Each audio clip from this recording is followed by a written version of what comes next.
अर्थ elemental beast सी water में land हुआ और पानी की लहरें उछलकर आशु के चेहरे पर पड़ीं। झटके से वो अपने ख्यालों से बाहर आ गया। हालांकि उसे अब भी समझ नहीं आया था कि अचानक आइस कैसल कैसे अनंत समंदर में बदल गया, लेकिन ये साफ था कि अब उसे हर हाल में निकलने की कोशिश करनी होगी, क्योंकि और कोई रास्ता ही नहीं था। लगभग उसी पल आशु ने अर्थ एलिमेंटल बीस्ट को हुक्म दिया कि वो समंदर की गहराई में घुस जाए। लेकिन इससे पहले कि अर्थ एलिमेंटल बीस्ट नीचे जा पाता, आइस कैसल से एक कोल्ड बीम शूट हुई। उसकी स्पीड बहुत ज़्यादा तेज थी। आशु का दिल रुक सा गया। उसने तुरंत अर्थ एलिमेंटल बीस्ट को वापस टैटू फॉर्म में भेज दिया और साथ ही सिविलाइज्ड कंट्री की स्पेशल टेलीपोर्टेशन एबिलिटी का इस्तेमाल करके सी वाटर से बाहर निकल गया। जब आइस बीम समंदर के सरफेस पर लैंड हुई तो सी वाटर का एक बड़ा हिस्सा तुरंत फ्रीज हो गया। सी वाटर बदलकर अननोन गहराई तक फैला हुआ एक थिक ग्लेशियर फॉर्म हो गया। उस वक्त स्नैक मॉन्स्टर गुस्से में पागल होकर आगे बढ़ा। उसकी लंबी टेल लहराती हुई आई और पलक झपकते ही वो आशु के सामने पहुंच गया।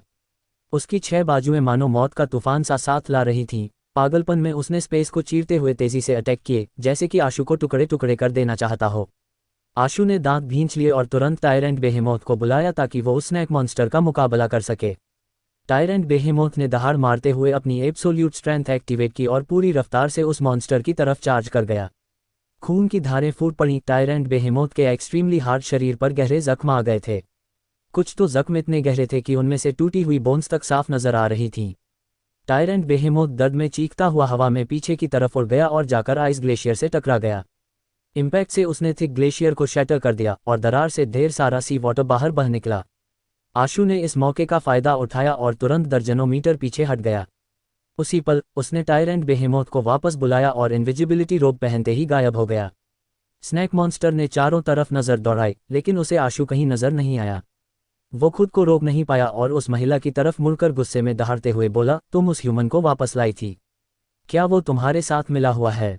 आइस मडन ने नाराजगी भरे लहजे में कहा, अगर वो मैं होती तो क्या तुम्हें लगता है कि मैं इतनी बेवकूफ़ हूं कि उसे हेवन श्राउडिंग बेल इस तरह चुराने देती? अगर तुम्हारे पास मुझ पर शक करने का टाइम है तो क्यों न उसे ढूंढने का कोई तरीका सोचो। वो बचकर निकल नहीं पाएगा। इस मामले की सफाई खुद हाई अप्स को देना।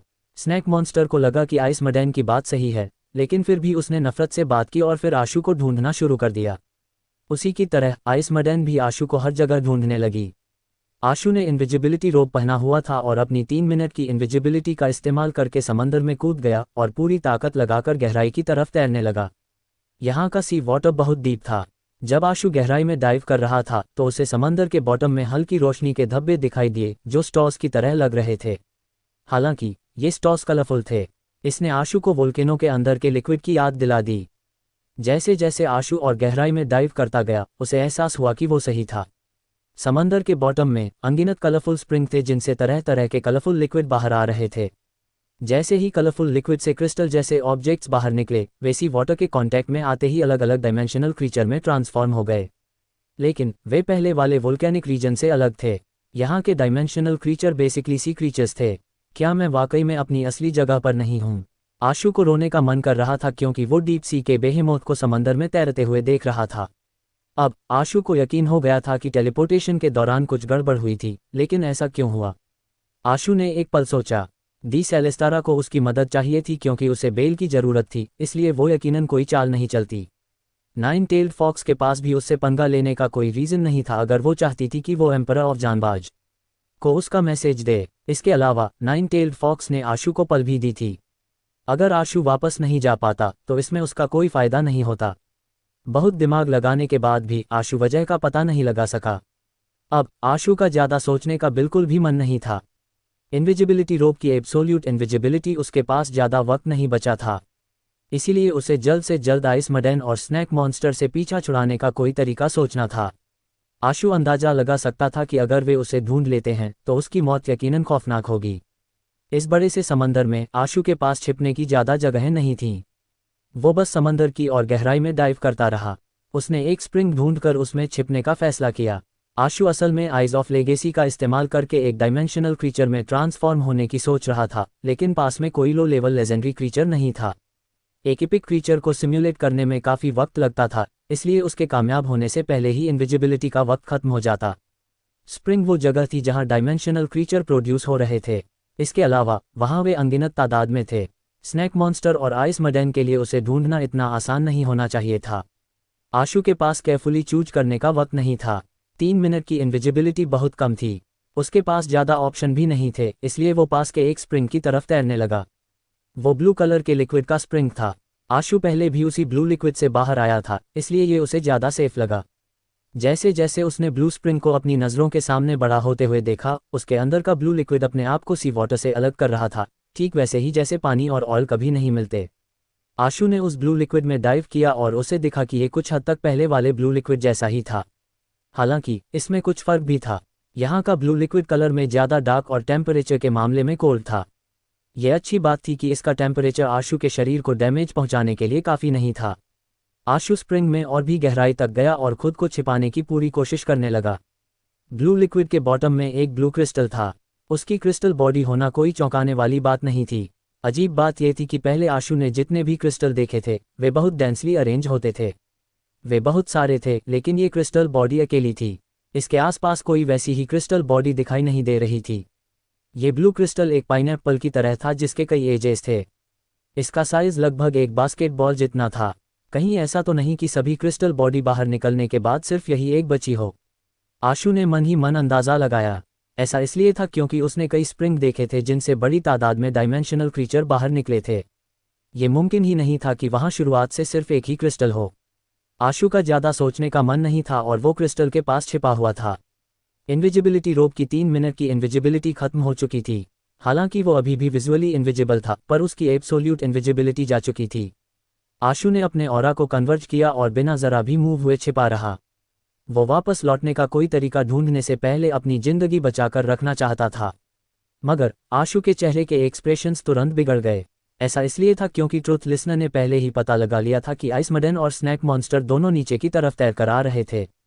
जिस डायरेक्शन में वे जा रहे थे उससे साफ हो गया था कि वे उसी स्प्रिंग की तरफ आ रहे थे जहां वो छिपा हुआ था।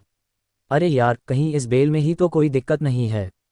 आशु को तुरंत मामला समझ आ गया, लेकिन अब बेल को फेंकने के लिए बहुत देर हो चुकी थी।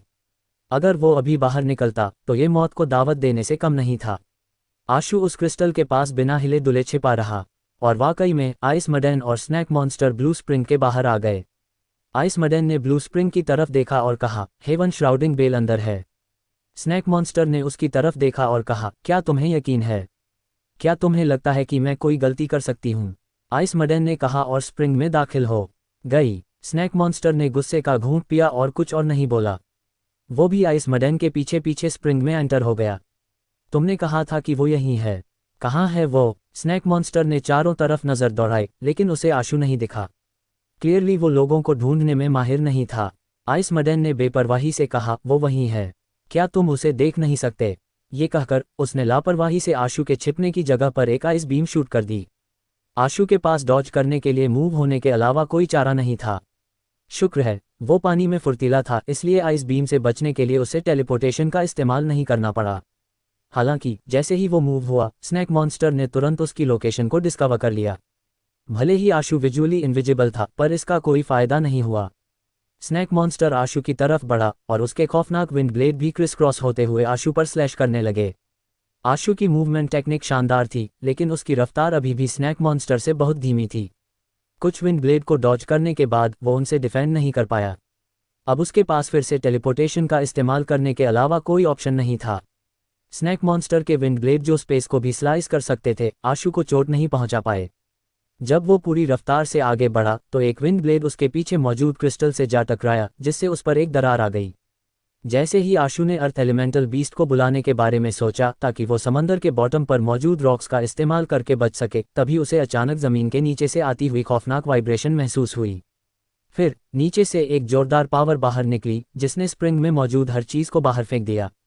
स्प्रिंग से निकलने वाली वो पावर बहुत अजीब थी, यहाँ तक कि स्नैक मॉन्स्टर और आइसमडन भी उसे विदस्टैंड नहीं कर पाए और बाहर फेंक दिए गए। अरे यार, आशु ब्लू लिक्विड से अलग हो गया। वो अब सी वाटर से घिरा हुआ था, इसलिए उसके पास अर्थ एस्केप का इस्तेमाल करने का कोई चांस नहीं था। स्नैक मॉन्स्टर और आइसमडन ने ब्लू लिक्विड से बाहर निकलने के बाद आशु को घेर लिया। जब स्नैक मॉन्स्टर आशु पर हमला करने ही वाला था, उसने अचानक देखा कि उन तीनों के बीच में ब्लू क्रिस्टल आ गया है। ब्लू लिक्विड से निकलने के बाद क्रिस्टल ट्रांसफॉर्म होना शुरू हो गया और जल्दी ही एक अजीब डायमेंशनल क्रीचर में बदल गया। ये एक ब्लू कलर का क्लैम था। ब्लू क्रिस्टल जैसी उसकी शेल फैन की शेप की थी और बहुत ही खूबसूरत लग रही थी। जिस पल वो डायमेंशनल क्रीचर अपीयर हुआ, उसने अपनी शेल ओपन करी और एक ब्लू लाइट बीम बाहर की तरफ रिलीज करी। और सरप्राइजिंगली उसका टारगेट स्नैक मॉन्स्टर था। क्लैम जैसा डायमेंशनल क्रीचर स्नैक मॉन्स्टर पर अटैक कर रहा था, जिससे आशु कुछ पल के लिए हैरान रह गया। लेकिन उसे और भी ज़्यादा हैरानी तब हुई जब स्नैक मॉन्स्टर ने, जो पहले ही टेरर फॉर्म में एंटर हो गया था, उस ब्लू लाइट को ब्लॉक करने के बजाय उससे डॉज करने का फैसला किया। ये कौन सा डायमेंशनल क्रीचर है? इसने तो एक टेरर ग्रेड क्रीचर को भी घबराने पर मजबूर कर दिया है। आशु का दिमाग तेजी से दौड़ रहा था कि क्या ये उसके लिए भागने का मौका हो सकता है। क्लैम जैसा डायमेंशनल क्रीचर स्नैक मॉन्स्टर का जानी दुश्मन लग रहा था, क्योंकि वो लगातार उस पर ब्लू लाइट शूट कर रहा था। स्नैक मॉन्स्टर के एक्सप्रेशंस तो अगली हो गए थे, लेकिन वो सिर्फ डॉज रहा था और उस शेल पर अटैक नहीं कर रहा था। स्नैक मॉन्स्टर को क्लैम ने रोक रखा था, लेकिन उसी पल आइस मेडन तेजी से उसकी तरफ बढ़ी। उसकी आंखों से निकली एक आइस बीम इतनी रफ्तार से डिसेंड हुई कि आशु ने पूरी जान लगाकर ट्रांसेंडेंट फ्लाइंग को अपनी लिमिट तक पुश कर दिया, फिर भी वो उस बीम को डॉज नहीं कर सका। आफ्टर ऑल, आशु अभी सिर्फ एपिक स्टेज पर था, उसके स्टैट्स अकेले ही काफ़ी कमज़ोर थे। उसके पास कोई और रास्ता नहीं बचा था, इसलिए उसने फिर से अपनी टेलीपोर्टेशन एबिलिटी यूज़ की। लेकिन अब उसके पास टेलीपोर्टेशन के बहुत कम मौके बचे थे, इसीलिए ज़्यादा देर तक उसका टिकना नामुमकिन था। उसने सोचा कि शायद वो समंदर की गहराई में टेलीपोर्ट होकर नीचे जा सके और वहां अर्थ एस्केप का इस्तेमाल कर पाए। मगर आइस मेडन मानो उसका दिमाग पड़ चुकी थी। जैसे ही उसकी आइस बीम समंदर की गहराइयों में पहुंची, उसने तुरंत ही पूरे इलाके को आइस की थिक लेयर में बदल दिया। उसने आशु को सैंड और रॉक्स तक पहुंचने का जरा भी मौका नहीं दिया। आशु पीछे हटते हुए फाइट कंटिन्यू कर रहा था, लेकिन अब सिविलाइज्ड कंट्री के टेलीपोर्टेशन की गिनती वक्त के साथ घट रही थी और इस वक्त उसमें सिर्फ 2 मौके ही बाकी बचे थे। जब आशु के पास मजबूरी में फिर से टेलीपोर्टेशन का सहारा लेने के अलावा कोई चारा नहीं बचा, तभी उसे अचानक सिविलाइज्ड कंट्री के अंदर की एनर्जी को एक्सप्लोड होती हुई फील हुई। उस मोमेंट पर सिविलाइज्ड कंट्री परफेक्ट बॉडी पर एडवांस हो गई थी। आशु की खुशी का ठिकाना नहीं रहा और घोस्ट फेस रिंग में एक नया बदलाव आया। आधा खूंखार और आधा खूबसूरत घोस्ट फेस अजीबोगरीब तरीके से चेंज हो गया। जो हिस्सा पहले बदसूरत था वो अब हद से ज्यादा हैंडसम बन गया, और जो हिस्सा पहले से हैंडसम था वो अजीब ढंग से बदसूरत हो गया। उसकी आंखों के अंदर घूमते गियर्स भी अब ऑपोजिट डायरेक्शन में घूमने लगे। इसी वक्त सिविलाइज्ड कंट्री के इवोल्व्ड होने की इन्फॉर्मेशन आशु के दिमाग में दाखिल हो गई। हालांकि ये इन्फॉर्मेशन बहुत धुंधली थी और गेम में मिलने वाले एनोटेशन जितनी क्लियर नहीं थी, फिर भी वो उसके फंक्शंस को मोटे तौर पर समझने में कामयाब हो गया। सिविलाइज्ड कंट्री से इवोल्व हुई लाइफ सोल का नाम अब बदलकर न्यू एरा हो गया था। उसकी डिटेल्ड एबिलिटीज़ तो अभी अननोन थी, लेकिन आशु को साफ साफ सेंस कर सकता था कि जितनी बार पहले वो इंस्टेंटेनियस ट्रांसमिशन यूज़ कर सकता था, उनकी तादाद अब इंक्रीज हो गई है।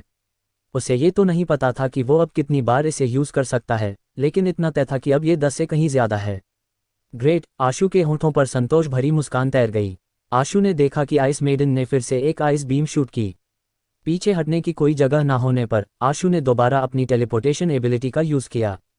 इस बार टेलीपोर्टेशन की दूरी पहले से कहीं ज़्यादा थी, और सबसे अहम बात यह थी कि उसे न्यू एरा लाइफ सोल की एनर्जी डिसिपेट होती हुई फील नहीं हुई, जिसे देखकर लग रहा था कि वो इसे अभी कई बार और इस्तेमाल कर सकता है।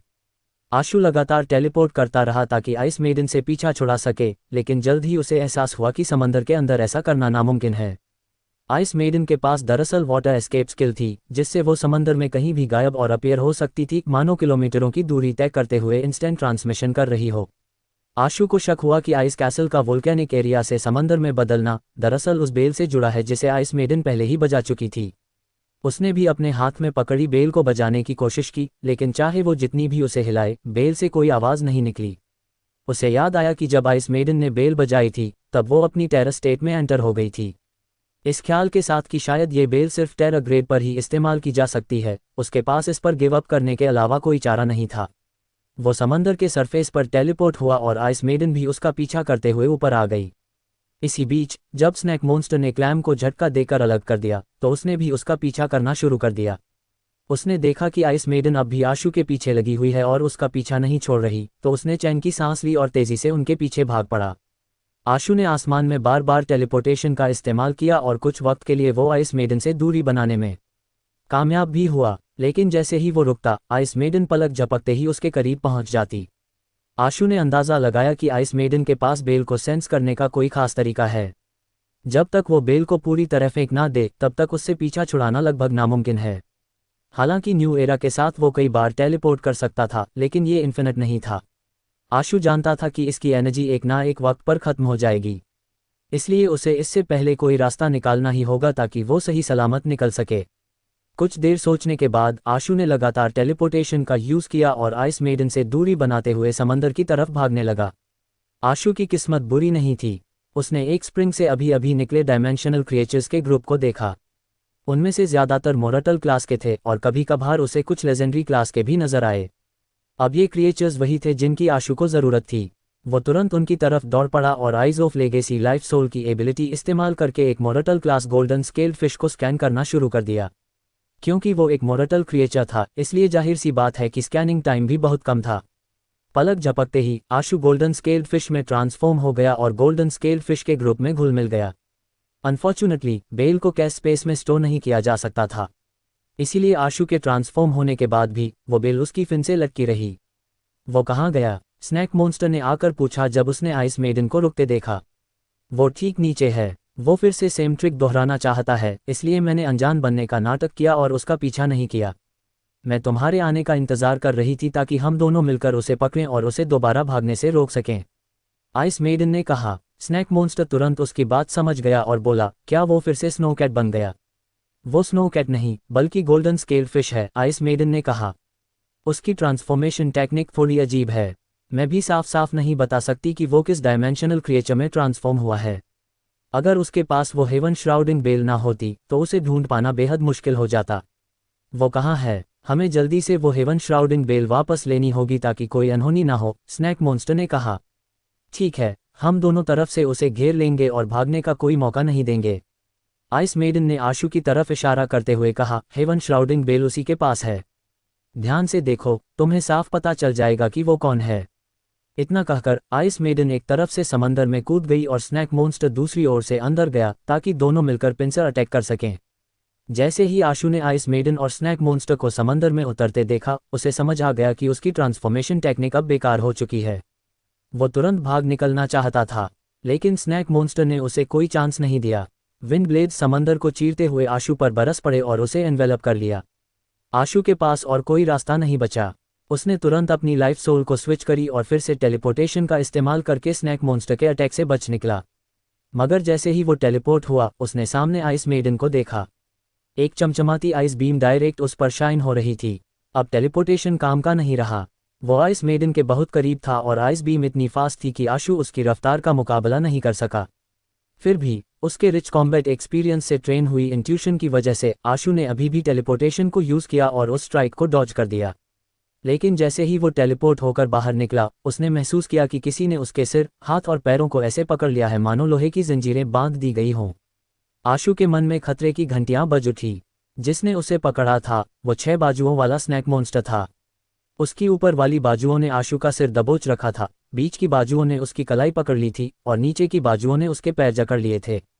उसके चेहरे के एक्सप्रेशंस बेहद खतरनाक और डरावने थे, मानो नर्क से आया कोई शैतान हो जो आशु के शरीर को 6 टुकड़ों में फाड़ डालने वाला हो।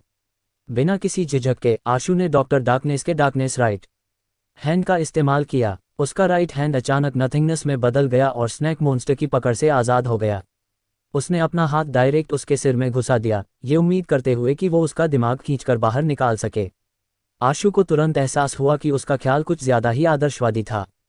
टेरर ग्रेड को हराना सिर्फ टेरर ग्रेड पर होते हुए ही मुमकिन था। ये कोई मजाक नहीं था। डार्कनेस राइट हैंड के व्हील ऑफ डेस्टिनी पावर ने भले ही स्नैक मॉन्स्टर के सिर को पेनिट्रेट कर दिया था, लेकिन उसका दिमाग बाहर निकालने में नाकाम रही।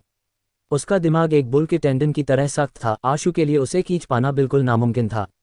हालांकि आशु की इस हरकत ने स्नैक मॉन्स्टर को दर्द से चीखने पर मजबूर कर दिया।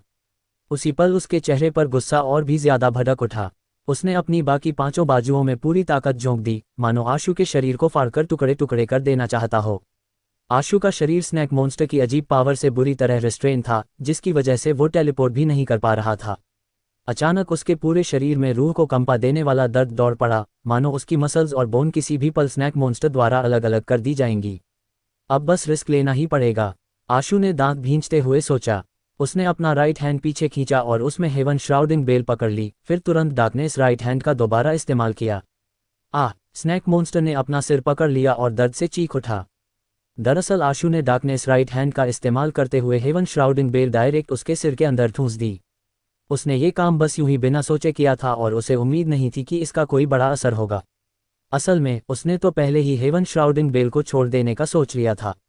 उसे लगा था कि शायद ऐसा करने से आइस मेडन और स्नैक मॉन्स्टर के लिए उसका पीछा करना मुश्किल हो जाएगा। अपनी जान बचाने के लिए उसे बेल छोड़नी ही पड़ती। लेकिन उसकी हैरानी की हद नहीं रही जब बेल को स्नैक मॉन्स्टर के सिर में डालने के बाद वो तड़पकर चिल्लाने लगा। कुछ पलों के लिए वो आशु को चीरने का ख्याल ही भूल गया। अचानक एक आइस बीम फ्लैश हुई।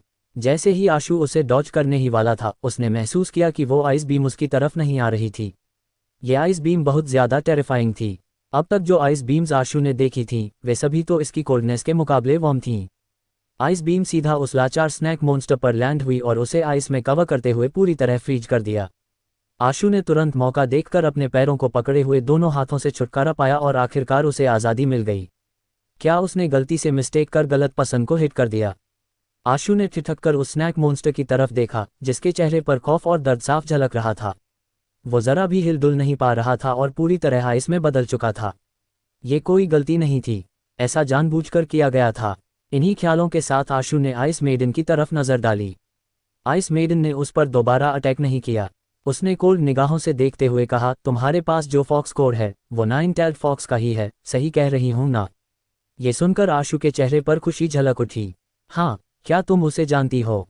अगर मैं उसे ना जानती तो तुम्हें अपने कैसल में क्यों लाती? आइस मेडन ने बेरुखी से जवाब दिया।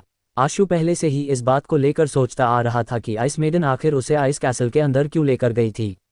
अगर वो पेट्स को पालना चाहती तो प्यारे प्यारे डायमेंशनल क्रिएचर्स हर जगह मौजूद थे। उसने उतने डायमेंशनल क्रिएचर्स देखे थे जितने चावलों के दाने आशु ने जिंदगी भर खाए भी नहीं थे। ऐसे में उसे कोई एक्सेप्शन बनाकर स्नो कैट पालने की ज़रूरत ही नहीं थी। कहीं तुम मुझे आइस कैसल में इसलिए तो नहीं ले गई थी ताकि उसका सामना कर सकूं? आशु अचानक समझते हुए बोला और फ्रोजन स्टेट में मौजूद स्नैक मॉन्स्टर की तरफ देखा। इसके लिए मुझे तुम्हारा शुक्रिया अदा करना चाहिए। अगर तुमने उसका पूरा ध्यान अपनी तरफ ना खींचा होता तो मैं इतनी आसानी से कामयाब नहीं हो पाती। आइस मेडन का लहजा बड़ा अजीब था, मानो वो किसी ऐसे मामले की बात कर रही हो जो उससे जुड़ा ही ना हो। लेकिन जाहिर था कि वो स्नैक मॉन्स्टर से निपटना चाहती थी और इसके लिए उसने जानबूझकर आशु का इस्तेमाल किया।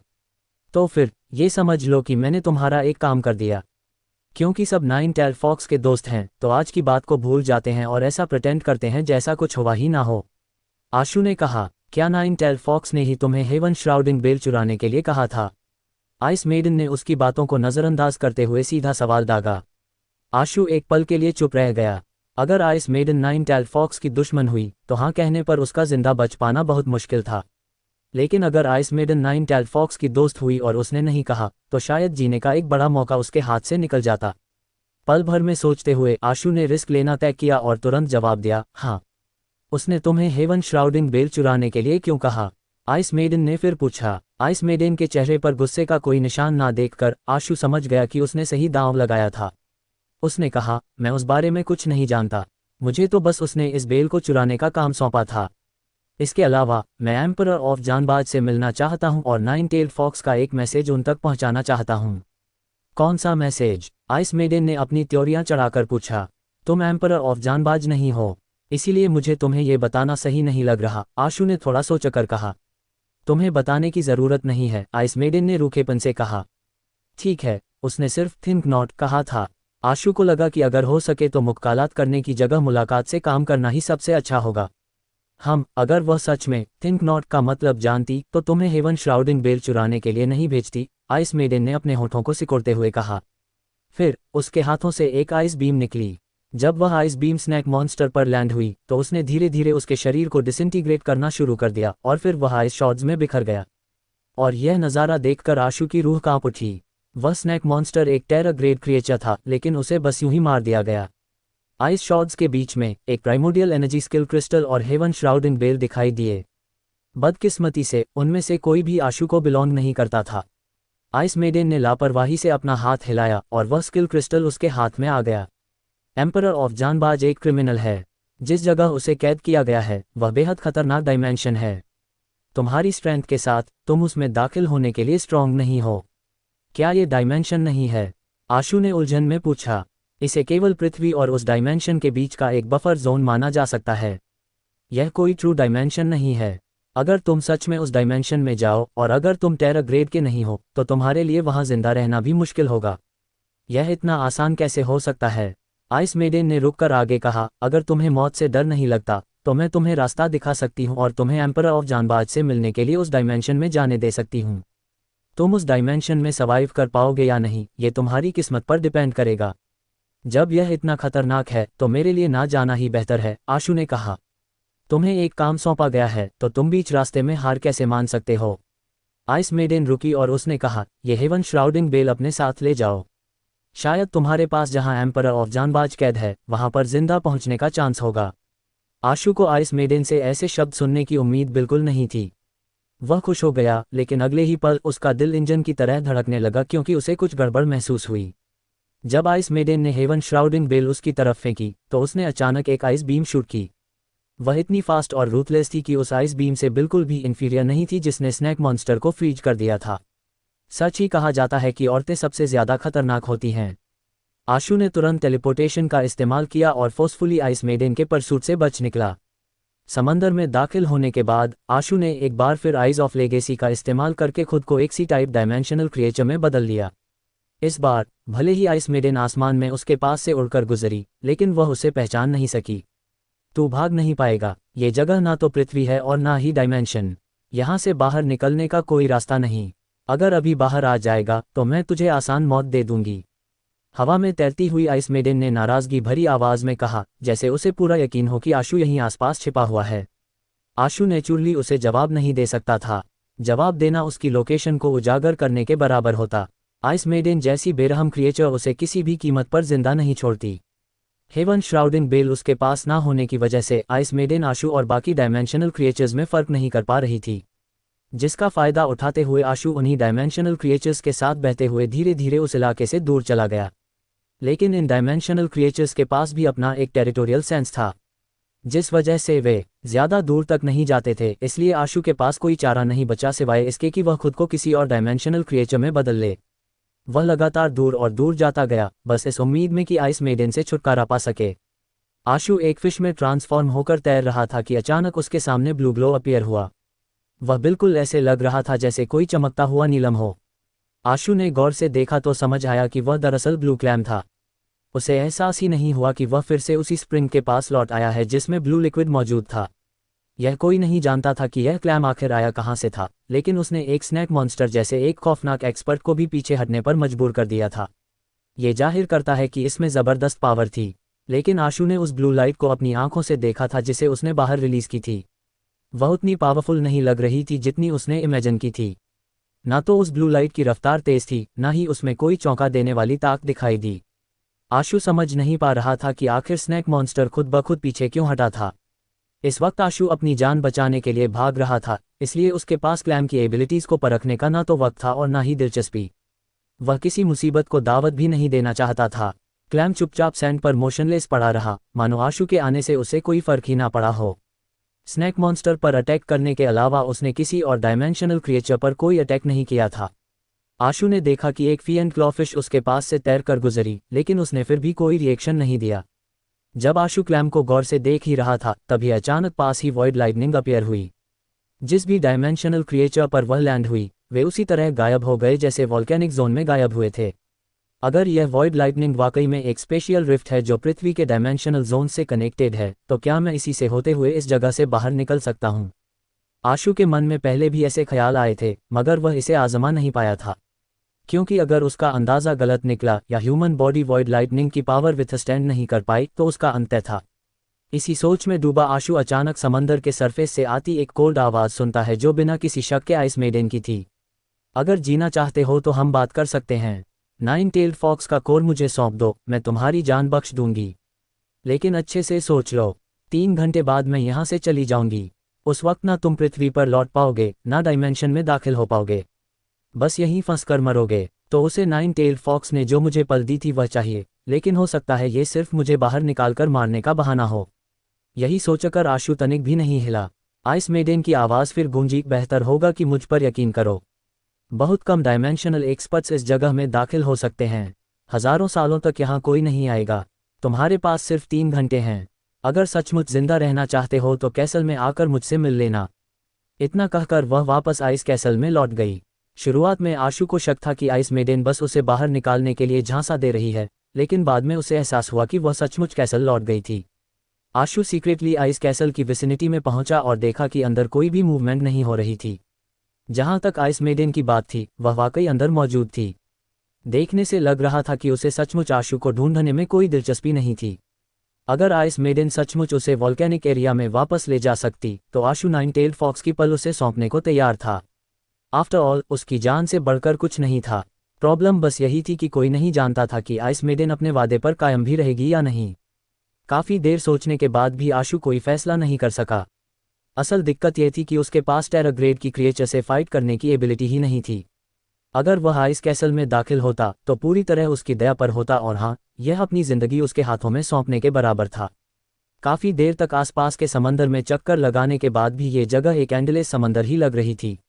ऐसा लग रहा था जैसे इस दुनिया में समंदर के अलावा और कुछ है ही नहीं। पता नहीं ये जगह वॉल्केनिक एरिया से कनेक्टेड है या नहीं, लेकिन अगर ऐसा भी है तो जब तक मैं वापस पहुंचूंगा तब तक 36 घंटे की लिमिट ऑलरेडी खत्म हो चुकी होगी। इन्हीं ख्यालों में डूबा आशु फिर से क्लैम के पास से गुजरा। अजीब बात है, यह अभी तक यहीं क्यों पड़ा है? आशु ने हैरान होकर क्लैम की तरफ देखा। पहले तो वॉइड लाइटनिंग इस एरिया से गुजर चुकी थी।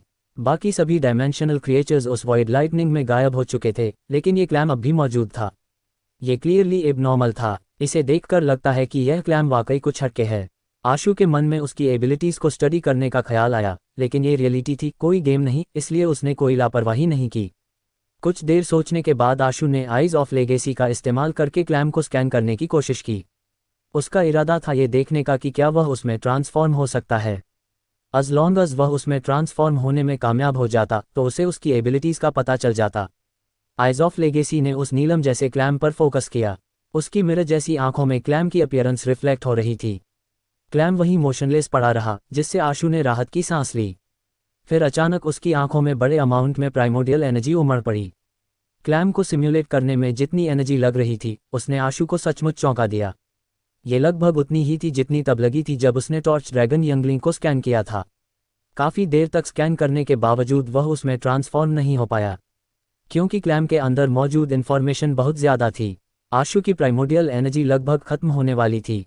वह क्लैम में ट्रांसफॉर्म होने में नाकाम रहा, लेकिन आइज ऑफ लेगेसी ने इतनी सारी इन्फॉर्मेशन कॉपी करने के बाद अचानक इवॉल्व होना शुरू कर दिया। ये कैसे हो सकता है?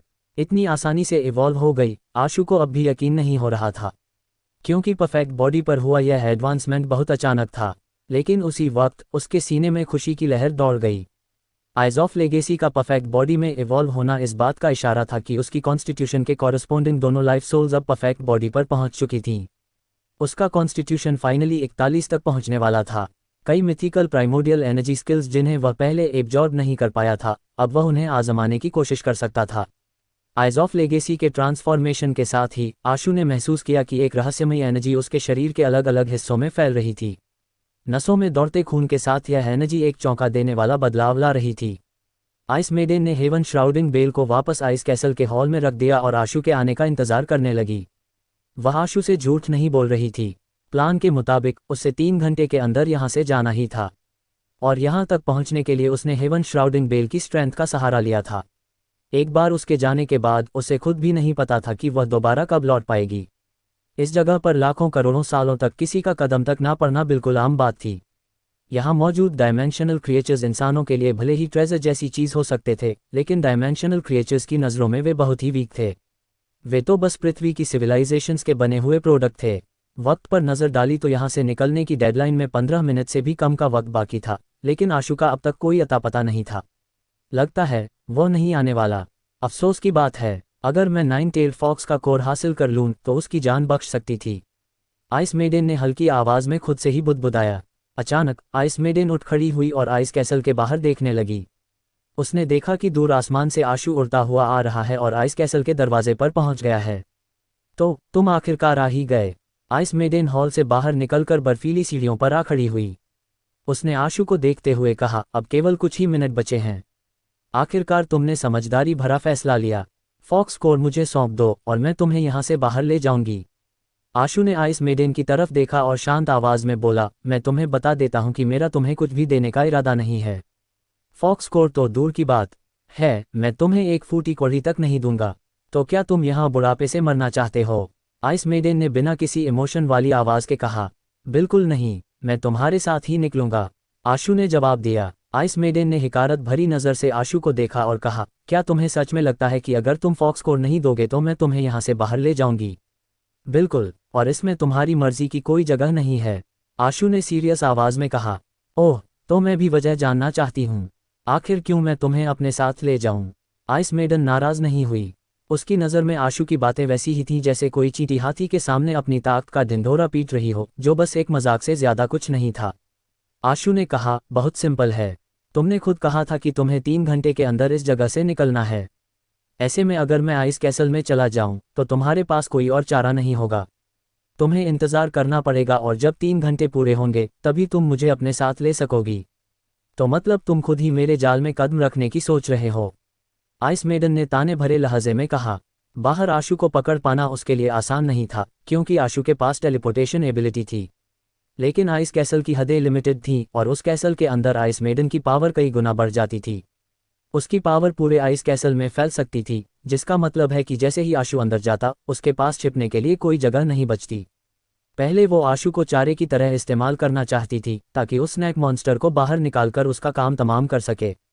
यही वजह थी कि उसने आशु को आसानी से आइस कैसल से बाहर निकलने दिया था। लेकिन अब उसके मन में कोई झिझक नहीं बची थी। जैसे ही आशु आइस कैसल में दाखिल होता वो बिल्कुल पिंजरे में कैद एक चिड़िया की तरह हो जाता। आशु ने आइस कैसल को घूरते हुए कहा, ये जाल में फंसना नहीं है, बल्कि ये तो ऐसे है जैसे कोई स्पैरो पिजन के नेस्ट पर कब्जा कर ले। अगर आशु को इस जगह से निकलना था तो आइस कैसल में जाना ही उसकी इकलौती राह थी, इसके अलावा कोई दूसरा रास्ता नहीं था। आइस मेडन मुस्कुराए। वो जिंदगी में बहुत कम मुस्कुराई थी, लेकिन इस बार उसके होंठों पर लाजवाब मुस्कान नजर आए, वो भी बेहद सच्ची और खुशी से भरी हुई, जैसे उसने कोई बेहद मज़ेदार जोक सुना हो। तो आओ, आइस मेडन ने कहा, मैं देखना चाहती हूँ कि तुम जैसी छोटी स्पैरो मेरे आइस कैसल पर कैसे कब्जा कर सकती हो। बिना किसी झिझक के आशु ने एस्टिमेट किया कि वक्त पूरा होने वाला है और वो आइस कैसल की तरफ बढ़ गया।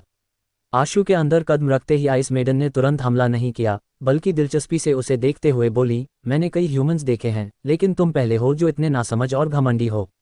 तो बताओ, तुम मेरे आइस कैसल पर कब्जा कैसे करना चाहते हो? अब तुम एक्शन ले सकते हो।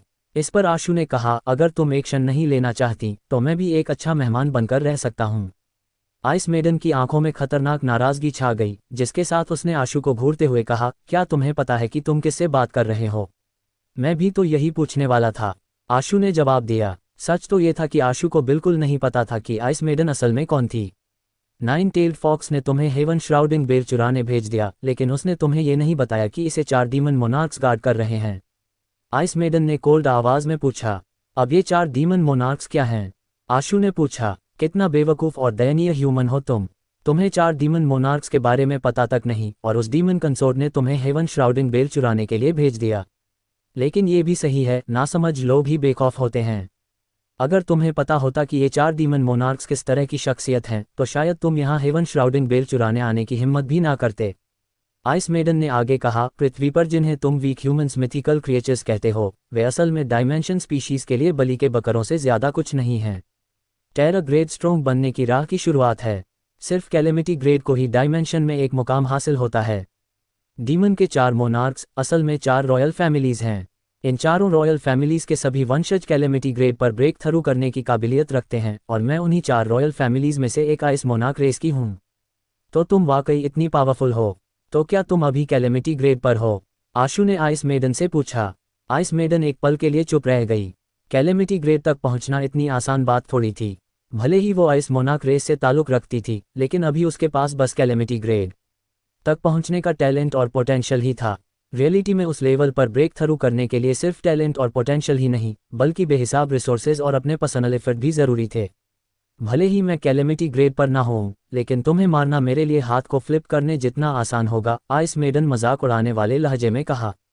आशु को ज़्यादा बातें करना पसंद नहीं था, लेकिन अगर बिना फाइट किए सिर्फ बातचीत करके वो इस जगह से निकल सकता था, तो ऐसा करने में कोई हर्ज भी नहीं था। तो क्या तुम्हें पता है मैं कौन हूँ? आशु ने अचानक सीरियस आवाज़ में पूछा। तुम तो बस एक ह्यूमन हो, इससे ज़्यादा कुछ नहीं। मुझे तुम्हारे बारे में जानने की ज़रूरत ही नहीं, आइस मेडन ने आशु की मुंह पर बेइज्जती करते हुए कहा। बेशक तुम चाहो तो मुझे एक कमज़ोर ह्यूमन समझ सकती हो, या ये कंसिडर कर सकती हो कि तुमने मेरा नाम कभी सुना ही नहीं। लेकिन मुझे यकीन है कि तुमने मेरे टीचर का नाम जरूर सुना होगा, आशु ने कहा। तुम्हारा टीचर? कहीं वो भी ह्यूमन तो नहीं है? आइस मेडन ने बेपरवाही से कहा, मानो उसे कोई फर्क ही ना पड़ता हो कि आशु का टीचर कौन है। हाँ, वो ह्यूमन ही है। मेरे टीचर का नाम है युगराल। क्या तुमने ये नाम सुना है? आशु ने पूछा। असल में उसका मकसद बस ये था कि उसे युगराल के बारे में कोई इन्फॉर्मेशन मिल जाए। वो ये नहीं मानता था कि युगराल वाकई बहुत स्ट्रोंग है। युगराल ह्यूमंस के बीच वाकई काफ़ी स्ट्रोंग था, लेकिन उसने हाल ही में मिथिकल स्टेज पर ब्रेक थ्रू किया था। और डायमेंशनल स्पीशीज़ की नज़र में मिथिकल स्टेज की कोई अहमियत नहीं थी। आशु ने यह लहजा जानबूझकर अपनाया था ताकि आइस मेडन के घमंड का फ़ायदा उठाकर युगराल से जुड़ी कुछ इन्फॉर्मेशन ऑब्टेन कर सके। हालांकि आइस मेडन का रिएक्शन आशु की एक्सपेक्टेशंस को पार कर गया। उसने अपनी आंखें चौड़ी कर उसे देखा और बोली, तुम युगराल के डिसाइपल हो? आशु खुद को सरप्राइज होने से रोक नहीं पाया, क्योंकि आइस मेडन के चेहरे से साफ झलक रहा था कि जब उसने युगराल का जिक्र किया तो उसमें ह्यूमंस के लिए ज़रा भी नफरत या कंटेम्प्ट नहीं था। हाँ बिल्कुल, मैं युगराल का सबसे आउटस्टैंडिंग और सबसे पसंदीदा डिसाइपल हूँ। तो बताओ, मैं तुम्हारे मुकाबले कैसा हूँ, आइस मोनार्क की वंशज? आशु ने होंठों पर मुस्कान और चेहरे पर प्राउड एक्सप्रेशंस के साथ कहा। आइस मेडन खिलखिलाकर हंस पड़ी और बोली, युगराल वाकई काबिल है। तभी तो उसने ऑक्टोकाइन के ड्रैगन किंग को हराकर ड्रैगन गॉड्स का नया मोनार्क बनने का मुकाम हासिल किया। मगर अफसोस की बात है कि चाहे तुम्हारा टीचर कितना भी स्ट्रोंग क्यों ना हो, वो यहाँ तुम्हें बचाने नहीं आएगा। तुम्हारी जिंदगी अब भी मेरे हाथों में है। फॉक्स कोर मुझे सौंप दो तो मैं तुम्हारी जान बख्श सकती हूँ। बल्कि मैं तुम्हें ड्रैगन गॉड्स के पास भी भेज सकती हूँ। ये सुनकर आशु दंग रह गया। उसने तो पहले सोचा था कि शायद युगराल पर कोई मुसीबत आ गई है, लेकिन उसकी इमेजिनेशन के उलट उसने तो कोई बहुत ही असाधारण काम कर दिखाया है। यहाँ तक कि आइस मेडन, जो हमेशा ह्यूमंस को नीचा समझती थी, युगराल का नाम लेते वक्त कुछ हद तक सहमी हुई दिखी। उसमें उसे हल्के में लेने का जरा भी इरादा नहीं था। जिस ड्रैगन मोनार्क को युगराल ने हराया था, वो किसी भी मामूली डायमेंशनल क्रिएचर से बहुत ऊपर था। आशु को इस बात का बिल्कुल अंदाजा नहीं था कि ऑक्टोकाइन का मोनार्क असल में कैलेमिटी ग्रेड का एक किंग था। हालांकि कैलेमिटी ग्रेड के बीच भी स्ट्रेंथ में फ़र्क होता है। ऑक्टोकाइन में बाकी मोनार्क तो सिर्फ एवरेज लेवल के थे, लेकिन उनमें से दो इतने खौफनाक और ताकतवर थे कि पूरे डायमेंशन में उनका नाम मशहूर था, और उन्हीं में से एक था ड्रैगन किंग। युगराल से पहले वाला ड्रैगन किंग इतना मशहूर था कि उसे 4 डीमन मोनार्क से कंपेयर किया जाता था। और युगराल ने ना सिर्फ उसे हराया बल्कि ड्रैगन गॉड्स का नया किंग भी बन गया।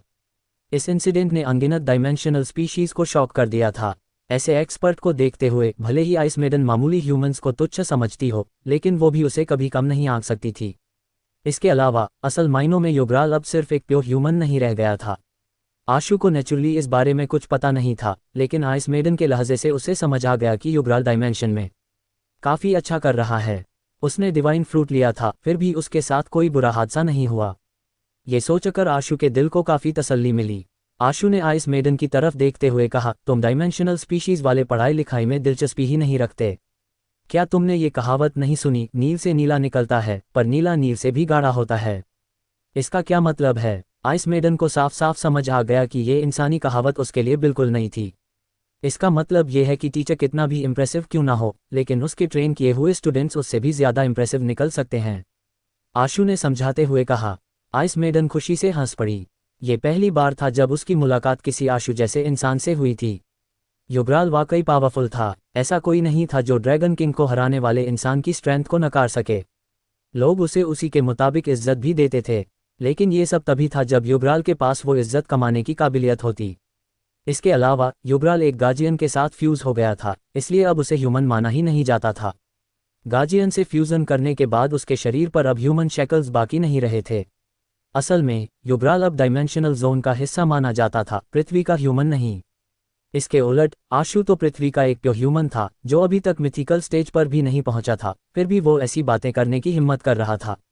आइस मेडन को ये बेहद मज़ेदार लगा। क्या पृथ्वी पर सभी ह्यूमन तुम्हारी तरह इतने नासमझ और हंसी के लायक होते हैं? आइस मेडन ने आशु से सवाल करते हुए पूछा। मुझे ये मजाकिया नहीं लगता, आशु ने सीरियस एक्सप्रेशंस के साथ कहा। तो फिर तुम पागल ही हो। एक ह्यूमन जो सिर्फ एपिक स्टेज पर है, जिसे डायमेंशन में रहने का भी हक नहीं, वो खुद को ड्रैगन किंग जैसी शख्सियत के बराबर गिनने की हिम्मत कर रहा है। तुम तो ये तक कह रहे हो कि तुम उसे सरपास कर चुके हो। शायद तुम्हें ये भी पता नहीं कि ड्रैगन किंग जैसे कैलेमिटी ग्रेड शख्स होने का असली मतलब क्या होता है। आइस मेडन कुछ पल के लिए रुकी और फिर बोली, हाँ, पृथ्वी पर तुम्हारे लिए किसी कैलेमिटी ग्रेड क्रिएचर को देख पाना नामुमकिन है। पृथ्वी पर तो टेरर ग्रेड को ही बेमिसाल माना जाता है। अगर कोई कैलेमिटी ग्रेड पृथ्वी के करीब आ भी जाए, भले ही बिना किसी दुश्मनी के, सिर्फ अनजाने में ही उसका कांटेक्ट हो जाए, तो भी वो पृथ्वी पर अनइमेजिनेबल तबाही ला देगा। नादान लोग बेखौफ होते हैं। तुम्हारा ये घमंड उसी की निशानी है। ये कहते ही आइस मेडन ने आशु को पूरी तरह नज़रअंदाज कर दिया और अपनी टेरर फॉर्म में ट्रांसफॉर्म हो गई। तुरंत ही वो बेल के पास गई, उसे उठाए और हिलाए। इसी दौरान आशु ने फील किया कि आइस कैसल फिर से हिल रहा है। उसने ट्रुथ लिसनर का इस्तेमाल करके बाहर झांका। तभी उसे एहसास हुआ कि बाहर समंदर नहीं है, लेकिन वो वोल्केनो वाले इलाके में भी वापस नहीं आया था। बाहर एक अननोन दूरी तक फैला घास का मैदान फैला था। वहां उसने कई डायमेंशनल क्रिएचर्स देखे, जिनका ऊपरी हिस्सा ह्यूमंस का था, लेकिन निचला हिस्सा और लेग्स हॉर्स जैसी थीं। कुछ डायमेंशनल क्रिएचर्स तो और भी अजीब थे। बेल को नीचे रखकर आइस मेडन धीरे धीरे पलटी और एक्सप्रेशनलेसली आशु की तरफ देखा। तुम्हारे जोक्स काफ़ी मज़ेदार हैं, लेकिन मुझे उनमें कोई दिलचस्पी नहीं। अभी फॉक्स कोर सौंप दो तो मैं तुम्हें ड्रैगन गॉड्स के पास भेज सकती हूँ। वरना चाहे युगराल वाकई तुम्हारे टीचर ही क्यों ना हो, आज तुम ज़रूर मरोगे। मैंने अभी तक कभी मौत को एक्सपीरियंस नहीं किया। एक बार कोशिश करना चाहता हूँ, आशु ने कहा। बहुत अच्छा। आइस मेडन की आंखों में कातिलाना इरादा झलक आया और उसके शरीर से एक आइस बीम इर्प्ट हुई। पलक झपकते ही पूरा आइस कैसल एक टेरिफाइंग कोल्ड ऑरा से कवर हो गया। अंदर का पूरा स्पेस भर गया, हर एक रास्ता बंद हो गया। टेरर ग्रेड की पावर सच में ऐसी थी, जिसकी कंपैरिजन मामूली मिथिकल क्रिएचर्स से की ही नहीं जा सकती थी। लगभग उसी पल जब आइस मेडन ने अटैक किया, आशु के शरीर में अचानक बदलाव आने लगा। जिस स्पीड से वो ट्रांसफॉर्म हो रहा था वो पृथ्वी की किसी भी ट्रांसफॉर्मेशन टेक्निक से कहीं ज्यादा थी। जैसे ही आइस कैसल सील हुआ, आशु ब्लू क्लैम में ट्रांसफॉर्म हो गया। ये वही एबिलिटी थी जो आइज ऑफ लेगेसी के परफेक्ट बॉडी पर एडवांस होने के बाद आशु को मिली थी। Demon God body, perfect body, demons की ब्लडलाइन का वाहक, माइरियाड रेसेस का एक कैटलॉग। पहले आइज ऑफ लेगेसी सिर्फ स्कैन और ट्रांसफॉर्म कर सकती थी, लेकिन जैसे ही वो किसी दूसरी प्राइमोडियल एनर्जी आर्ट्स पर स्विच करता, ट्रांसफॉर्मेशन खत्म हो जाता। अगर उसे फिर से ट्रांसफॉर्म होना होता तो दोबारा स्कैन करना पड़ता। लेकिन अब का डीमन गॉड बॉडी इतनी झंझट वाली नहीं थी। अगर आशु ने पहले कभी किसी डायमेंशनल क्रिएचर को स्कैन करके उसमें ट्रांसफॉर्म किया था, तो वो उस मेमोरी को डीमन गॉड बॉडी में एक इमेज की तरह स्टोर कर सकता था। ज़रूरत पड़ने पर वो डायरेक्ट ट्रांसफॉर्म हो सकता था, बिना दोबारा स्कैन किए और बिना ढेर सारा टाइम और प्राइमोडियल एनर्जी खर्च किए। इसके अलावा एक परफेक्ट बॉडी लाइफ सोल होने के नाते ट्रांसफॉर्म होने में लगने वाला प्राइमोडियल एनर्जी का खर्च और भी कम हो गया था। आशु की मौजूदा प्राइमोडियल एनर्जी इतनी थी कि वो आसानी से किसी मिथिकल क्रिएचर में ट्रांसफॉर्म होकर उसे अच्छे खासे वक्त तक मेंटेन कर सकता था। Mutated demon mother clam blue crystalline shell में ट्रांसफॉर्म हो चुके आशु को देखते ही आइस मेडन के चेहरे के एक्सप्रेशंस अचानक बदल गए। आइस मेडन की शूट की हुई आइस बीम उस ब्लू क्रिस्टलाइन शेल पर शाइन हुई, मगर उसे फ्रीज करने में नाकाम रही। ऐसा लग रहा था मानो उस ब्लू शेल के अंदर एक ब्लू वोटेक्स घूम रहा हो। जैसे ही आइस बीम उस पर लैंड हुई, वो तुरंत अंदर खींच गई। आशु का मूड काफ़ी अच्छा था।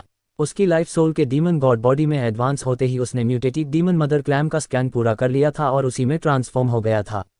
अब उसे फाइनली ये भी समझ आ गया कि वो snake monster mutated demon mother clam पर अटैक क्यों नहीं करना चाहता था। दरअसल ये किसी डीमन के लिए एक रिसाइकलिंग स्टेशन जैसी थी। ये डीमन से रिलीज की गई हर तरह की एनर्जी को निगल सकती थी और उसे अपनी खुद की एनर्जी में कन्वर्ट कर लेती थी। यहाँ तक कि अगर टेरर ग्रेड की पावर भी उस पर अटैक करती, तो वो भी mutated demon mother clam absorb कर लेती। बेशक ये पावर सिर्फ डीमंस के खिलाफ ही इफेक्टिव थी। अगर ये किसी दूसरी स्पीशीज की एनर्जी को निगलती, तो उल्टा म्यूटेटेड डेमन मदर क्लैम के लिए ही नुकसानदेह साबित होती। कहा जा सकता है कि ये एक ऐसी मिथिकल क्रिएचर थी जिसकी स्ट्रेंथ और वीकनेस दोनों साफ साफ नजर आती थीं। लगभग कोई भी डीमन इसे चोट नहीं पहुंचा सकता था, लेकिन डीमंस के अलावा किसी और रेस के मेंबर के खिलाफ इसकी कॉम्बैट स्ट्रेंथ उतनी स्ट्रांग नहीं थी। ये दरअसल एक टिपिकल क्रिएचर थी जो किसी भी इंटरनल स्ट्राइफ के दौरान अपनी ही रेस को कंट्रोल और पनिशमेंट देने में स्पेशलाइज थी। आशु जब म्यूटेटेड डीमन मदर क्लैम की एबिलिटीज समझ गया तो वो तुरंत बेहद खुश हो गया। इसमें कोई शक नहीं था कि आइस मेडन भी एक डीमन थी। उसकी टेरर ग्रेड स्ट्रेंथ बस एनर्जी में कन्वर्ट होकर म्यूटेटेड डीमन मदर क्लैम बने आशु को बिल्कुल भी नुकसान नहीं पहुंचा सकती थी। आशु की प्राइमोडियल एनर्जी मिथिकल क्रिएचर की ट्रांसफॉर्मेशन को लंबे वक्त तक हैंडल नहीं कर सकती थी, लेकिन म्यूटेटेड डीमन मदर क्लैम की एबिलिटी की वजह से जो एनर्जी को एब्जॉर्ब कर उसे अपनी यूज़ करने लायक एनर्जी में बदल सकती थी, वो आइस मेडन की आइस बीम को एब्जॉर्ब करने के बाद लंबे वक्त तक इस ट्रांसफॉर्मेशन को मेंटेन रख सकता था। आशु ने जानबूझकर आइस मेडन को गुस्सा दिलाया था, क्योंकि वो चाहता था कि वो उस पर अटैक करे ताकि वो उसकी एनर्जी को एब्जॉर्ब कर सके और म्यूटेटेड डीमन मदर क्लैम का ट्रांसफॉर्मेशन ज़्यादा देर तक बनाए रख सके। कोई हैरानी वाली बात नहीं कि उस स्प्रिंग में सिर्फ एक ही म्यूटेटेड डीमन मदर क्लैम है। ये शायद एक यूनिक मिथिकल क्रिएचर है, आशु ने सोचा। आइस मेडन को म्यूटेटेड डीमन मदर क्लैम की एबिलिटी अच्छे से पता थी, इसलिए वो आशु को देखकर हैरान रह गई। आइस मेडन ने आशु की लो लेवल डीमंस में बदलने की एबिलिटी को ज़्यादा सीरियसली नहीं लिया। ऐसे बहुत से डीमन थे जो ट्रांसफॉर्मेशन में माहिर थे, लेकिन आशु अभी सिर्फ एपिक क्लास पर था, फिर भी वो म्यूटेटेड डीमन मदर क्लैम जैसे क्रिएचर में ट्रांसफॉर्म हो सकता था। ऊपर से उसके पास बिल्कुल वही एबिलिटी भी थी जो म्यूटेटेड डीमन मदर क्लैम की थी। ये वाकई यकीन से परे था। ऐसा इसलिए था क्योंकि ज़्यादातर ट्रांसफॉर्मेशन केवल किसी की फिजिक को चेंज करते थे, लेकिन एक्चुअली में उसे उस क्रिएचर में बदल नहीं पाते थे। भले ही कोई पूरी तरह से किसी और क्रिएचर में बदल भी जाए, तो भी ये बदलाव सिर्फ हाई लेवल से लो लेवल की तरफ ही हो सकता था। एग्जाम्पल के तौर पर, अगर कोई टेरा ग्रेड डीमन ट्रांसफॉर्मेशन में माहिर हो, तो वो अपने शरीर को पूरी तरह किसी मिथिकल क्रिएचर में बदल सकता था। लेकिन इस दौरान उसके लिए टेरा ग्रेड पर ही रहना लगभग नामुमकिन था, और कैलेमिटी लेवल क्रिएचर में ट्रांसफॉर्म होने की तो बात ही छोड़ दो। इसकी वजह ये थी कि मौजूदा एनर्जी का लेवल ये इंश्योर करता था कि कोई लोअर लाइफ फॉर्म कभी भी डायरेक्ट हाई लाइफ फॉर्म में ट्रांसफॉर्म नहीं हो सकता। हालांकि ये बात पूरी तरह सच नहीं थी। डीमंस के बीच असल में एक ऐसी प्राइमोडियल एनर्जी आर्ट मौजूद थी जो किसी भी लोअर लाइफ फॉर्म को हायर लाइफ फॉर्म में बदल सकती थी। वो थी लेजेंडरी डीमन गॉड कैटलॉग। कहा जाता है कि यही सभी डीमंस की प्राइमोडियल एनर्जी आर्ट का प्रोजेनेटर था। Demon God catalogue demon sovereign की एक सीक्रेट विरासत थी। इसे प्रैक्टिस करने का हक केवल रॉयल फैमिली ही रखती थी। इसके अलावा रॉयल फैमिली में भी बहुत ही कम टैलेंटेड डीमंस को ये चांस मिलता था कि वो डीमन गॉड कैटलॉग को मास्टर कर सकें। इंसान होते हुए उसके लिए डीमन गॉड कैटलॉग देखना भी नामुमकिन था, उसे मास्टर करना तो बहुत दूर की बात थी। आइस मेडन के मन में शक गहराता जा रहा था। वो बार बार उस म्यूटेटेड डीमन मदर क्लैम पर स्ट्राइक कर रही थी जिसमें आशु ट्रांसफॉर्म हुआ था, मगर नतीजा हमेशा एक जैसा ही रहा। उसकी सारी strength mutated demon mother clam में ट्रांसफॉर्म हुआ आशु कंप्लीटली एब्जॉर्ब कर लेता था। ये नामुमकिन है। कोई ह्यूमन डीमन गॉड कैटलॉग को मास्टर नहीं कर सकता, लेकिन वो तो सिर्फ एपिक स्टेज पर है। फिर भी वो म्यूटेटेड डीमन मदर क्लैम में ट्रांसफॉर्म होकर उसकी सभी एबिलिटीज कैसे रख सकता है? आइस मेडन ने आशु की तरफ हैरानी से देखा। आशु ने हल्की सी मुस्कान के साथ कहा, लगता है तुम्हें मेरे जैसे एक अनचाहे मेहमान को यहीं छोड़कर जाना पड़ेगा। उसने अनगिनत आइस बीम्स को एब्जॉर्ब कर लिया था और अपने शरीर में काफ़ी अमाउंट में एनर्जी स्टोर कर ली थी। अब वो लंबे वक्त तक इस फॉर्म में बने रह सकता था। जहां तक आइस मेडन की बात थी, वो उसके सामने शायद पूरी तरह बेबस हो चुकी थी। कुछ पल खुद को शांत करने के बाद आइस मेडन ने आशु से सवाल करते हुए पूछा, क्या तुमने डीमंस लेगेसी कैटलॉग को प्रैक्टिस किया है? तो क्या हुआ अगर मैंने इसे प्रैक्टिस किया है? आशु ने इस बात से इनकार नहीं किया जब उसने देखा कि आइस मेडन उसकी एबिलिटी का ओरिजिन बता सकती है। आशु के मान लेने पर आइस मेडन को इस पर यकीन करना मुश्किल लगा। उसने पूछा, तुमने सच में डीमंस लेगेसी कैटलॉग को मास्टर कर लिया? क्या तुमने खुद नहीं देखा था? आशु ने कहा। आइस मेडन ने आशु की तरफ अजीब निगाहों से देखा। एक पल के लिए तो उसके पास शब्दों की कमी पड़ गई। वो डीमंस के पूर्वजों की प्राइमोडियल एनर्जी आर्ट थी। केवल रॉयल्टी को ही उस पर नजर डालने का हक था। ये एक ऐसी ट्रेनिंग टेक्निक थी जिसे मास्टर करना खुद में एक बड़ा चैलेंज था। और यहाँ आशु ने एक ह्यूमन होते हुए भी डीमन गॉड कैटलॉग को एक्चुअली मास्टर कर लिया। अगर ये खबर फैल गई तो शायद पूरी डीमन रेस हिल जाएगी। शायद ही कोई डीमन इस पर यकीन करेगा।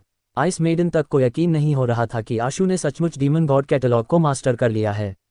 लेकिन उस प्राइमोडियल एनर्जी आर्ट के अलावा वो कोई दूसरी प्राइमोडियल एनर्जी आर्ट सोच ही नहीं पा रही थी जो आशु को ऐसी ट्रांसफॉर्मेशन हासिल करने में मदद कर सके। पहले जब आइस मेडन ने आशु को कहते सुना था कि कोई स्टूडेंट अपने टीचर को भी पीछे छोड़ सकता है, तो उसे ये बात मजाकिया लगी थी। लेकिन अब हंसी उसके होठों तक भी नहीं पहुंच पाए। ये यकीन करना मुश्किल था कि एक प्योर ह्यूमन ने डीमन गॉड कैटलॉग को मास्टर कर लिया। तुम्हें डीमन गॉड कैटलॉग कहाँ से मिला? आइस मेडन ने आगे अटैक करना बंद कर दिया। उसने अपनी टेरर फॉर्म से बाहर आकर अजीब सी सवाल भरी नज़रों से आशु को देखते हुए सवाल किया, क्या इसका तुमसे कोई लेना देना है? आशु ने पलटकर पूछा। हालांकि आइस मेडन को कोई जवाब नहीं मिला, लेकिन उसके मन में कुछ अंदाजे जरूर आए। वो तो बस एक एपिक लेवल का ह्यूमन है। ना तो वो डायमेंशन में सर्वाइव कर सकता है, ना ही उसे डायमेंशन के डीमन से मिलने का कोई मौका मिल सकता है। और उसके लिए डीमन गॉड कैटलॉग देख पाना तो नामुमकिन ही है, क्योंकि उसे देखने का हक सिर्फ डीमंस की रॉयल फैमिली को होता है। जिस जगह से उसका कांटेक्ट हो सकता है वो सिर्फ पृथ्वी है। क्या ये हो सकता है कि वो पुराना किस्सा सच हो? पृथ्वी को डायमेंशन में एंशिएंट फॉरबिडन जोन भी कहा जाता था, जिसकी वजह थी कि डीमन सॉवन्स जैसे पावरफुल एक्सपर्ट्स भी फोर्सफुली पृथ्वी पर डिसेंड नहीं हो सकते थे। लेकिन डायमेंशन में एक किस्सा मशहूर था कि वो एंशिएंट सील्ड लैंड ही एक्चुअली में डायमेंशन का बर्थ प्लेस है, यानी कि वहीं से डायमेंशन का जन्म हुआ है। सभी डायमेंशनल क्रिएचर्स का जन्म भी उसी एंशिएंट सील्ड लैंड में हुआ था। हालांकि ये बस एक कहानी थी जिसका कोई सबूत हाल में मौजूद नहीं था। और वैसे भी पावरफुल डायमेंशनल स्पीशीज वालों को ये मानना मुश्किल लगता था कि उनके जैसी महान और ताकतवर हस्तियां किसी इतने लो लेवल स्पेस में पैदा हो सकती हैं। अब आइस मेडन ने शक करना शुरू कर दिया था कि कहीं वो किस्सा सच तो नहीं, वरना पृथ्वी से आया हुआ ह्यूमन आशु डीमन गॉड कैटलॉग कैसे मास्टर कर सकता था। इसके अलावा अगर पृथ्वी कोई स्पेशल जगह ना होती तो डायमेंशन की अलग अलग रेस उसके बारे में इतनी कंसर्न क्यों रहती और उस पर कब्जा जमाने के लिए लगातार एक दूसरे से कंपटीशन क्यों करती। लेकिन आइस मेडन ने दोबारा सोचा, पृथ्वी पर कई डिवाइन वॉर हो चुकी थी, शायद किसी डीमन सॉवरेन की ब्लडलाइन में से कोई जब पृथ्वी पर डिसेंड हुआ होगा तब वही डीमन गॉड कैटलॉग भी पृथ्वी पर ले गया होगा। हालांकि चाहे जो भी पॉसिबिलिटी हो, ये तो एक कड़वी सच्चाई थी कि आशु जैसे ह्यूमन ने डीमन गॉड कैटलॉग मास्टर कर लिया था। आइस मेडन ने आशु की तरफ देखा और अचानक पूछा, क्या तुम्हें मेरे साथ एक डील करने में इंटरेस्टेड हो? बताओ क्या डील है? आशु ने थोड़े डिप्रेस्ड लहजे में जवाब दिया। हालांकि अब वो आइस मेडन के हाथों मारे जाने से बच सकता था, लेकिन अगर वो वोल्केनिक रीजन में वापस नहीं लौट सका तो यहाँ फंसा ही रहेगा, और इस तरह वो अब भी पृथ्वी पर वापस नहीं जा सकता था। अगर आइस मेडन अब भी फॉक्स कोर ऑब्टेन करना चाह रही थी और उसके पृथ्वी पर लौटने की गारंटी दे सकती तो आशु को उसे देना ही पड़ता, भले ही उसे नाइन टेल्ड फॉक्स के गुस्से का सामना ही क्यों ना करना पड़े, लेकिन यहाँ फंसे रहने से तो वो कहीं बेहतर था। लेकिन उसके लिए हैरानी की बात यह रही कि आइस मेडन ने कोर का जिक्र तक नहीं किया। मुझे डीमन गॉड कैटलॉग दे दो, मैं तुम्हें हेवन श्राउडिंग बेल दूंगी और तुम्हें एम्परर ऑफ जानबाज से मिलवाऊंगी ताकि तुम अपना काम पूरा कर सको। तुम्हें डीमन गॉड कैटलॉग चाहिए? आशु थोड़ा सरप्राइज रह गया। उसने कभी सोचा भी नहीं था कि आइस मेडन ऐसी डिमांड करेगी। बिल्कुल सही, बस तुम मुझे पूरा डीमन गॉड कैटलॉग दे दो, मैं गारंटी देती हूँ कि तुम अपना मिशन पूरा कर लोगे। इसके अलावा मैं तुम्हें ड्रैगन गॉड्स तक भी पहुंचा सकती हूँ, आइस मेडन ने कहा। मुझे कैसे पता चलेगा कि तुम अपना वादा निभाओगी? आशु लगातार तरह तरह की पॉसिबिलिटीज के बारे में सोचता रहा। उसे महसूस हो रहा था कि सच में उसके पास जिंदा लौटने का एक मौका है। मैं पहले तुम्हें सब कुछ पूरा करने में मदद कर सकती हूँ। जब हम ड्रैगन गॉड्स के पास होंगे तो तुम्हारे जाने से पहले मैं हेवन श्राउडिंग बेल के बदले तुम्हारा डीमन गॉड कैटलॉग ले लूंगी, आइस मेडन ने कहा। आशु को लगा कि आइस मेडन का प्रपोजल काफी अच्छा था, लेकिन दिक्कत ये थी कि वो ड्रैगन गॉड्स के पास जाना ही नहीं चाहता था, और सबसे बड़ी दिक्कत ये थी कि वो डीमन गॉड कैटलॉग दे ही नहीं सकता था। इसकी वजह थी कि डीमन गॉड कैटलॉग वर्ड्स के जरिए सिखाया नहीं जा सकता था। वो असल में एक पिक्चर में मौजूद था। उसे कॉम्प्रीहेंड करने के लिए उस पिक्चर को देखना पड़ता था, क्योंकि ये एक प्राइमोडियल एनर्जी आर्ट थी जिसे सिर्फ कॉम्प्रीहेंड किया जा सकता था, लेकिन सिखाया या ट्रांसमिट नहीं किया जा सकता था। यहाँ तक कि आशु, जिसने डीमन गॉड कैटलॉग में मास्टर कर लिया था, वो भी दूसरों को ये नहीं बता सकता था कि इस प्राइमोडियल एनर्जी आर्ट की प्रैक्टिस कैसे करनी है। तुम्हें बस मुझे एक प्राइमोडियल एनर्जी आर्ट देनी है, जिसके बदले तुम्हें हेवन श्राउडिंग बेल मिल जाएगी और तुम बिना किसी नुकसान के लौट जाओगे। क्या इतना काफ़ी नहीं है? हालांकि तुम म्यूटेटेड डीमन मदर क्लैम में ट्रांसफॉर्म हो सकते हो, लेकिन तुम्हें यह भी पता होना चाहिए कि डीमन मदर क्लैम की स्ट्रेंथ बस इतनी है कि वो तुम्हें मेरे हाथों मरने से बचा सकती है। लेकिन ये मत भूलो, जैसे ही मैं यहाँ से निकलकर फिर से डीमंस के पास लौटूंगी, मैं ऐसा क्रिएचर ढूंढ सकती हूँ जो डीमन ना हो और आसानी से तुम्हें मार सके, आइस मेडन ने और जोड़ा। आशु ने एक लंबी सांस ली और कहा, मैं भी तुम्हारे साथ डील करना चाहता हूँ, मगर अफसोस डीमन गॉड कैटलॉग जैसी प्राइमोडियल एनर्जी आर्ट को वर्ड से सिखाया नहीं जा सकता। ये सुनकर आइस मेडन और भी ज्यादा कन्विंस हो गई। अब उसे यकीन हो गया था कि आशु ने सचमुच डीमन गॉड कैटलॉग मास्टर कर रखा है। उसने पूछा, तुमने इसे सीखा कैसे? मुझे कहीं एक डेमोनिक बीस्ट कैटलॉग नजर आया था। ये प्राइमोडियल एनर्जी आर्ट उसी डेमोनिक बीस्ट कैटलॉग से कॉम्प्रीहेंड की गई है। इसे सिर्फ कॉम्प्रीहेंड किया जा सकता है, लेकिन दूसरों को सिखाया नहीं जा सकता। अगर तुम्हें सच में डीमन गॉड कैटलॉग चाहिए तो तुम्हें खुद उस पर नजर डालनी होगी, आशु ने जवाब दिया। वो डेमोनिक बीस्ट कैटलॉग कहाँ है? आइस मेडन ने पूछा। पृथ्वी पर, आशु ने जवाब दिया। आइस मेडन का चेहरा ये सुनकर मुश्किल भरे एक्सप्रेशन से भर गया, जिसके साथ उसने कहा, यहाँ तक कि हेवन श्राउडिंग बेल की पावर भी सिर्फ बफर जोन तक ही पहुँच सकती है, वो पृथ्वी में एंटर नहीं कर सकती। अगर तुम जाना चाहो तो मेरे पास एक आइडिया है, आशु ने जल्दी से कहा।